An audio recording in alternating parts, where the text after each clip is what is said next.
കൊല്ലത്ത് കോൺഗ്രസ് നേതാക്കൾക്ക് പിന്തുണയുമായി എക്സൈസ് ഉദ്യോഗസ്ഥർ. കൊല്ലം ചാത്തന്നൂരിൽ എക്സൈസ് ഓഫീസിൽ വി.ഡി. സതീശനും രമേശ് ചെന്നിത്തലയ്ക്കും കെ.സി. വേണുഗോപാലിനും പിന്തുണ.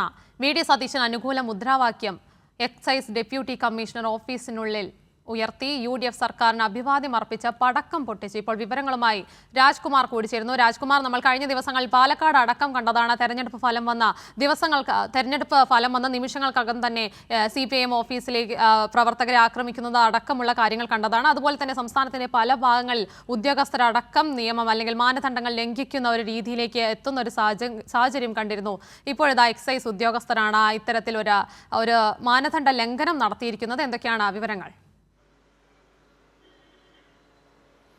ഒന്ന്, ചാത്തന്നൂരിലാണ് സർവീസ് ചട്ടങ്ങളുടെ നേർലംഘനം. അവിടെ ഈ വി.ഡി. സതീശന് വേണ്ടിയായിരുന്നു ഇവരുടെ ആദ്യ മുദ്രാവാക്യം വിളി. അതൊരു വിവാദമാകുമെന്ന് ഭയന്ന് എല്ലാ നേതാക്കളെയും തൃപ്തിപ്പെടുത്തുമെന്ന് പ്രീതിപ്പെടുത്തും വിധം 3 നേതാക്കൾ, മുഖ്യമന്ത്രിയാകാൻ സാധ്യതയുള്ള 3 നേതാക്കളുടെ പേര് വിളിച്ചുകൊണ്ടുള്ള പരസ്യമായി ഓഫീസിനുള്ളിൽ വെച്ചുള്ള മുദ്രാവാക്യം വിളി അത് ചാത്തന്നൂരിൽ സംഭവിച്ചു. അതേസമയം കൊല്ലം എക്സൈസിൻ്റെ ഡിവിഷൻ ഓഫീസ്, ഇതിന് മുഴുവനും ഹെഡ്ക്വാർട്ടേഴ്സ് എന്ന് പറയുന്ന കൊല്ലത്തെ ഡിവിഷൻ ഓഫീസിനുള്ളിൽ UDF സർക്കാരിന്, വരാൻ പോകുന്ന സർക്കാരിന് അഭിവാദ്യം അർപ്പിച്ചുകൊണ്ട് പടക്കം പൊട്ടിക്കുകയാണ്. ഈ ഓഫീസിനുള്ളിൽ സ്ഫോടക വസ്തുക്കൾ, കാര്യം അവിടെ സ്പിരിറ്റ് ഉൾപ്പെടെ പലതും തൊണ്ടി മുതലായുള്ള സ്ഥലം കൂടിയാണ്. അവിടെയാണ് ഈ സ്ഫോടക വസ്തുക്കൾ ഇങ്ങനെ ഈ പടക്കം, മാലപ്പടക്കം മറ്റോ പൊട്ടിച്ചുകൊണ്ട് അവരുടെ ആഹ്ലാദ പ്രകടനം, ഇത് സന്ദേശം അറിയിച്ചത്. 3 പ്രതിമാസ ഈ അവലോകന യോഗമുണ്ട്. അതുകൊണ്ട് ഈ എക്സൈസ് ഡെപ്യൂട്ടി കമ്മീഷണർ ഉൾപ്പെടെയുള്ളവരുടെ നേതൃത്വത്തിൽ നടക്കുന്നതാണ്.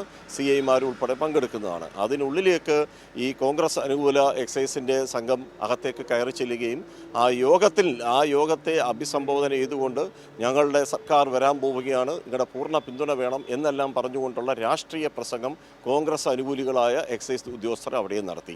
സർവീസ് ചട്ടങ്ങളാണ് എല്ലാ സ്ഥലത്തും ലംഘിച്ചിരിക്കുന്നത്. ഫ്ലെക്സ് ബോർഡുകളും സ്ഥാപിച്ചിട്ടുണ്ട്. UDF സർക്കാർ ഇനിയും അധികാരത്തിൽ ഏറിയിട്ട് പോലുമില്ല, സത്യപ്രതിജ്ഞ നടത്തിയിട്ടില്ല. അതിനു മുമ്പേ പണി തുടങ്ങി.